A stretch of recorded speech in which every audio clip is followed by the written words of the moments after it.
Et donc, nous avons fait 1 mois chez tonton Flavien et le Seigneur nous avait dit que c'était le moment pour nous de partir. En entendant cela, je me suis dit, enfin, je vais entrer dans cette maison blanche. Mais non, le Seigneur avait encore un autre plan. Et nous avons quitté le 1er août 2020. Nous avons quitté la maison de tonton Flavien en direction de cette fameuse maison blanche, en pensant encore une fois que le Seigneur allait faire un miracle, que le Seigneur allait agir d'une certaine manière pour que nous puissions entrer dans cette maison. Nous avions été prévenus que l'agent immobilier n'allait pas venir, mais on continuait quand même de croire que le Seigneur allait faire quelque chose. Alors le 1er août, nous sommes sortis de cet appartement confiants, dans la joie. Nous sommes arrivés devant cette maison et à ce moment-là, c'est comme si mes pieds sont redescendus sur terre. Avant de quitter la maison de tonton Flavien, le Seigneur nous avait dit « Vous sortez d'ici, il n'y a pas de retour en arrière. Vous ne demanderez l'aide de personne, vous n'appellerez personne, vous ne compterez que sur moi. » Il nous avait dit également qu'il n'y a pas d'autre maison à chercher. Vous ne chercherez pas de lieu où dormir. Alors, quand nous sommes arrivés devant cette maison blanche, j'ai commencé à réaliser toutes ces paroles que le Seigneur nous avait dites. Et devant moi, je voyais que cette porte avait été fermée. Et donc, je ne pouvais pas rentrer. Et j'ai commencé à pleurer. Pleurer de déception. J'ai dit à Dieu, mais Seigneur, tu joues à quoi? Je ne te comprends pas. Je me suis sentie trahie, encore une fois, par le Seigneur. Et j'ai commencé à pleurer de toutes mes forces. Je disais à Dieu, Seigneur, tu m'as dit que tu étais mon Père, que je suis ta fille et que jamais tu ne m'abandonnerais. Tu m'avais dit que tout ce que je te demanderais, tout ce dont j'aurais besoin, je devrais te le demander. Et là, j'ai besoin d'un toit. Même un père sur terre ne laisserait pas son enfant dormir dehors. Mais toi, à quoi tu joues, papa? Aujourd'hui, je me repens d'avoir dit toutes ces paroles parce que j'imagine que c'était des paroles ce sont des paroles très blessantes et qui ont également blessé Dieu. Et donc, nous avons compris que ce n'était pas le jour où nous devrions entrer dans cette maison. Et donc, nous avons quitté et nous nous sommes baladés un peu en sachant où nous irions. La nuit est tombée, il était 22 heures. Dans notre balade, nous nous sommes retrouvés à la gare de Boundal. Et à la gare de Boundal, Jésus-Christ nous est apparu. Et il nous a dit, souvenez-vous du chemin de la croix. Souvenez-vous de cette souffrance. Parce que le chemin de la gloire est rempli d'épines. Nous avions compris que là, il y a quelque chose qui allait nous arriver, mais on ne savait pas encore quoi. Alors, il y avait ce dernier train qui entrait en gare de Boundal, en direction de l'aéroport de Zaventem. Et David, il a dit, c'est le dernier train. On y entre ou pas? Et nous sommes entrés dans le train, en direction de Zaventem, sans avoir acheté de billets ni rien. Nous sommes arrivés à l'aéroport de Zaventem, en pleine période de Covid. Nous sommes arrivés dans les salles d'attente où on pèse les colis. Là, il y a des chaises en métal. Et nous nous sommes assis. C'est là qu'on a passé la nuit. Assis. Il faisait froid. C'était inconfortable. Ce fut la pire nuit de toute ma vie. Jamais j'aurais pu penser que je dormirais un jour dehors. Je me souviens que cette nuit, j'ai beaucoup pleuré. En fait, je n'ai fait que ça. Je n'ai fait que pleurer. Je demandais à Dieu pourquoi. Pourquoi suis-je dehors? Pourquoi m'as-tu abandonné? Et je pleurais, et je pleurais, et je pleurais. Je me souviens que j'étais en train d'écouter une chanson, I praise you in the storm. Cela signifie je te loue dans la tempête. Dans mon cœur, c'était la tempête. Dans ma tête, c'était la tempête. Mais je disais à Dieu une chose. Même si je pleure, cela n'enlève en rien ta grandeur. Même si je pleure, cela n'enlève en rien le fait que tu restes Dieu et que tu es vivant. Je ne comprends juste pas ton plan et j'ai mal.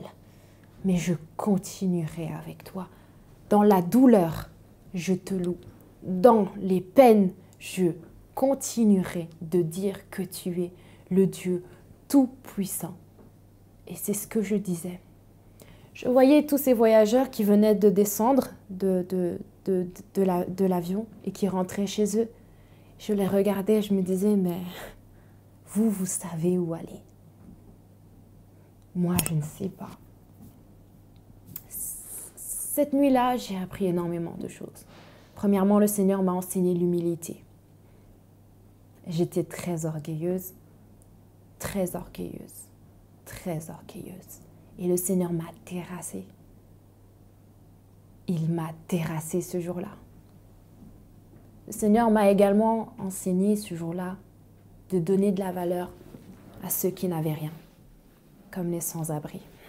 Vous savez, ce jour-là, je me suis rappelée de toutes ces fois où j'ai ignoré un sans-abri, de toutes ces fois où je me suis montrée indifférente à la douleur, à la peine d'un sans-abri, de toutes ces fois où même un sourire, je n'ai pas donné.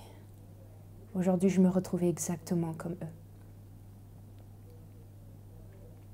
Et bien sûr, cette nuit-là, le Seigneur m'a enseigné que je n'étais que pèlerin sur la terre. J'étais accro à mes études. J'aimais tout ce qui était m'habiller. J'aimais être vue, qu'on me regarde, qu'on sache que je suis là. Je passais mon temps à m'embellir. Mais mon intérieur était pourri. Le Seigneur m'a rappelé ce jour-là que Priscilla, il y a eu un premier jour dans ta vie et il y a un dernier jour. Ce monde que tu vois, tout m'appartient. Tu ne fais que emprunter. Que ce soit la maison, la voiture, même le corps que tu as, ce n'est qu'un emprunt. Et même le contexte en pousse à réfléchir. Nous étions dans un aéroport avec des valises comme des pèlerins. Et sachez que c'est le chemin de chaque homme sur la terre. Nous sommes des pèlerins.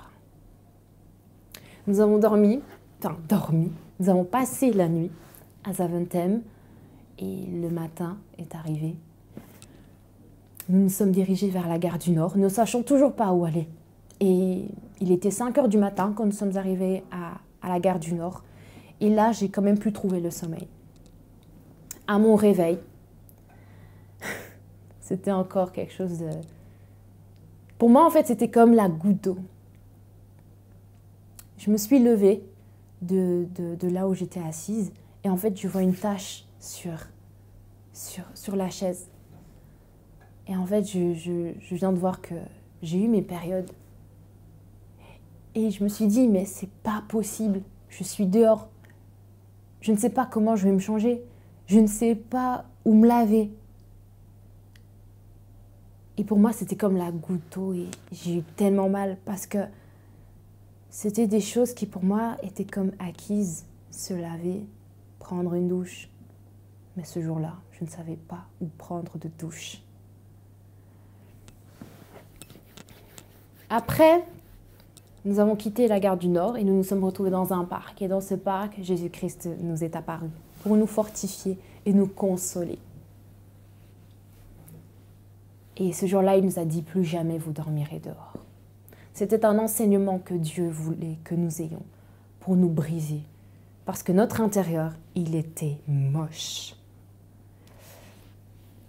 Nous avons quitté le parc et nous nous sommes baladés toute la journée parce que Dieu nous avait promis qu'il reviendrait le soir. Et il est revenu le soir. Et il nous a permis d'aller trouver un lieu où dormir.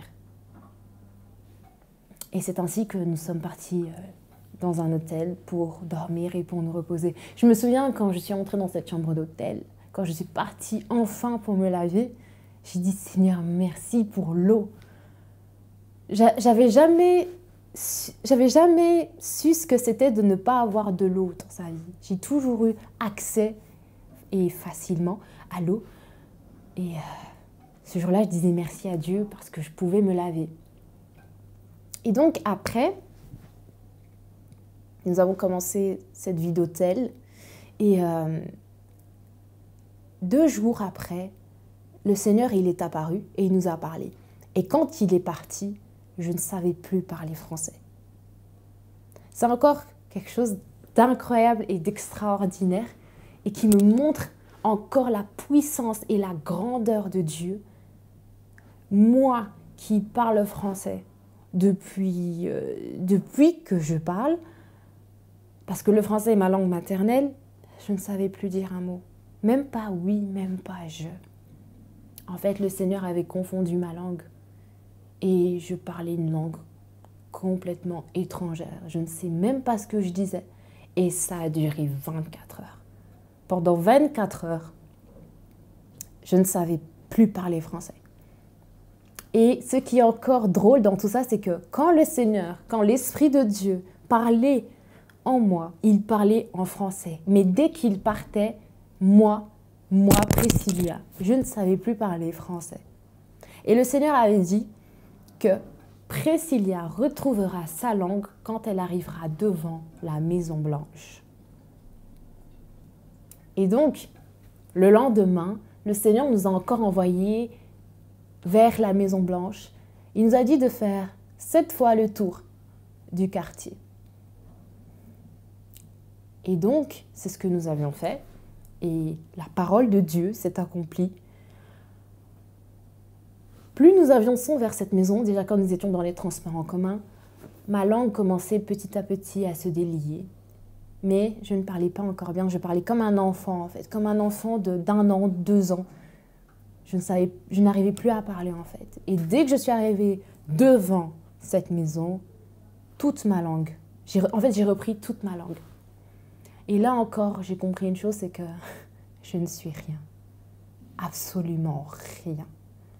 Ce corps que vous voyez n'est absolument rien. C'est Dieu qui dirige tout, c'est Dieu qui contrôle tout, c'est Dieu qui a la main mise sur absolument tout de moi. Ce jour-là encore, nous avions pensé qu'un miracle se passerait et que nous allions entrer dans cette maison, mais non.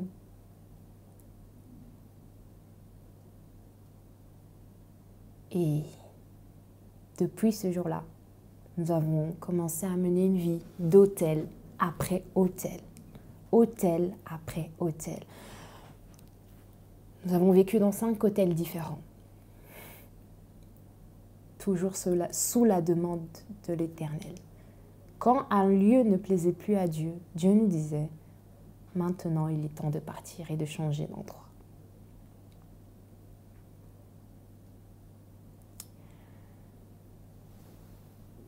Ce n'est pas une vie facile. Moi, en tant qu'étudiante,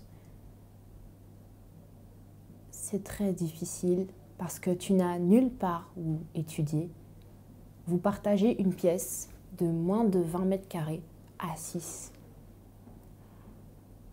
L'intimité n'existe plus. Je ne sais plus ce que ça fait d'avoir un chez-soi, d'être dans un salon, d'allumer la télévision.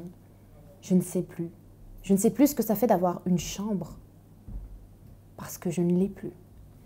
Je me souviens que, surtout au début, il m'arrivait d'envier et de convoiter. Des fois, quand je regardais les gens dans leur maison, je disais « Vous avez une maison. » Et je me souviens, un jour, l'Esprit de Dieu m'avait repris. Et l'Esprit de Dieu m'a dit, ils ont une maison, mais est-ce qu'ils ont Dieu? Et j'ai compris une chose, c'est que je peux avoir une maison sur terre, mais si je n'ai pas ma demeure en l'Éternel, je suis morte. Et même quand nous étions à Zaventem, là, nous étions dans les tourments, on était en train de pleurer dans la tristesse, dans la colère, dans l'amertume, nous étions dans tous ces états négatifs. Sachez que toute personne qui n'entrera pas dans la maison de Dieu ce dernier jour-là se trouvera également dans cette situation-là, abandonnée, en train de pleurer, dans les tourments, en train de regretter, inquiet, en train de se poser plein de questions. Et le Seigneur m'a enseigné quelque chose au travers de cette vie d'hôtesse, c'est que tu peux avoir tout ce que tu veux dans le monde, mais ça sert à quoi? Ça servirait à quoi si moi, je ne te connais pas? À quoi? La Bible dit que le nombre de jours que vous passez ici sur terre ne vaut même pas un grain de sable dans la plage comparé à votre éternité. Parfois, nous passons du temps à chercher les choses de la terre. On se bat, on s'entretue, on se déteste pour des choses éphémères. Ce corps que vous voyez, ce n'est qu'une enveloppe. Quand le facteur vient chez vous, il vous dépose un courrier, qui s'intéresse à l'enveloppe? Tout le monde déchire l'enveloppe et la jette pour n'avoir que la lettre. Maintenant, ce jour-là où ton corps te lâchera, qu'est-ce qui te restera? Et qu'est-ce que Dieu dira de toi? Le Seigneur a complètement détourné mon attention des choses de ce monde. Il m'a enseigné que toute chose que nous pouvions avoir ici était vaine si nous ne l'avions pas. Et vous pouvez peut-être vous demander, mais pourquoi le Seigneur vous a dit de sortir de cette maison si au final il ne vous l'a toujours pas donné? Mais encore, Dieu, parce qu'il est Dieu et dans toute sa splendeur, il avait un plan depuis le début. Si nous avions quitté notre maison, si nous sommes partis vers cette maison-là, c'était pour une personne. Je vous ai parlé de cette femme, l'agent immobilier. Cette femme-là était à la recherche. Elle était en quête de Dieu. Elle entendait parler de Dieu, mais elle se disait, je veux le rencontrer. Et en fait, si le Seigneur a fait tout ça et a créé toute cette situation, c'était pour elle. Et il y avait ce jour bien prévu par Dieu, le 12 octobre 2020. Le Seigneur a envoyé tonton Flavien et maman aller la voir et lui raconter toute la vérité, tout ce que je suis en train de vous raconter là. Et Dieu savait ce qu'il faisait. Comme par hasard, ce même jour-là, cette femme a perdu son travail. Et elle pleurait. Et en fait, ce jour-là, maman et tonton Flavien lui ont apporté l'évangile. Et ce jour-là, elle a accepté le Seigneur Jésus-Christ comme son Seigneur et son Sauveur. Voyez-vous à quel point et combien Dieu aime les hommes, qu'il est prêt à déplacer tout, à mettre tout en œuvre pour toi seul. La Bible dit également qu'il est celui qui laisse les 99 brebis pour aller chercher la 100e qui lui manque. À travers cette histoire, j'ai envie d'enseigner quelqu'un. En me regardant, vous allez peut-être penser que je suis parfaite, que je suis sainte. Absolument pas. Je ne viens pas vous présenter une Priscilla parfaite. Je viens vous présenter une Priscilla restaurée par l'amour de Dieu. Je n'étais pas une bonne personne. Je pensais l'être. J'avais la haine. Je faisais le mal. J'étais impudique. J'étais impudique. J'ai souillé mon corps. Je me masturbais. Je me masturbais. Je faisais des nudes. Mais le Seigneur m'a tirée de là. J'étais méchante. J'avais la haine. Je blessais les gens par ma parole. Je pensais être une bonne personne. À ce moment-là, si la mort m'avait prise, je ne sais pas où je serais en ce moment, mais certainement pas chez Dieu. Aujourd'hui, je veux parler à toi qui a abandonné Dieu. Dieu te cherche et tu lui manques terriblement. Où es-tu? Tu ne peux pas mener cette vie sans lui. Tu ne peux pas mener cette vie sans lui. Tu es parti partout. Tu as marché d'église après église. Tu as cherché Dieu dans les statues. Tu as cherché Dieu dans les églises. Laisse-moi te dire maintenant que le Seigneur Jésus n'est pas dans les bâtiments qui ont été faits des mains des hommes. Mais il est en chacun d'entre nous. Si tu respires, c'est parce que son esprit est en toi. Lui qui donne vie, respiration et toutes choses. Aujourd'hui, tu te préoccupes à embellir ton corps, embellir ta chair. Tu passes beaucoup de temps au shopping. Tu dépenses des sommes colossales pour embellir ton corps. Corps qui te lâchera. Corps qui te laissera tomber. Corps qui pourrira. Et que diras-tu à Dieu? Le Seigneur m'a dit de te dire, il y a eu un premier jour et il y aura un dernier jour. Le jour du jugement existe. Le jour de l'enlèvement existe et l'enfer existe. Le Seigneur m'a fait visiter l'enfer. Je n'ai pas supporté. Je ne peux souhaiter à personne d'y vivre. Le Seigneur a changé ma vie. Il m'a transformée. Toute la haine que j'avais s'est transformée en amour. L'égoïsme qui était en moi s'est transformé en partage. Il a restauré tout ce que j'avais. Oui, je n'ai pas de maison. Oui, je suis sans domicile fixe. Oui, mais j'ai l'Éternel. Et il est ma plus grande richesse. Toi qui n'as pas encore donné ta vie à Jésus-Christ, sache une chose, il n'est pas encore trop tard. La grâce est encore disponible. Aujourd'hui, tu peux accepter le Seigneur Jésus-Christ comme ton Sauveur et ton Seigneur. Il entrera chez toi.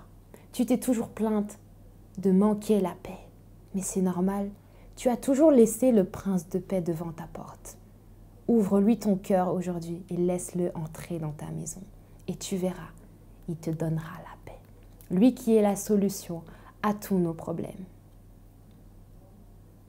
Jésus-Christ t'aime. Et il n'attend qu'une chose, c'est que tu reviennes à la maison. Soyez bénis.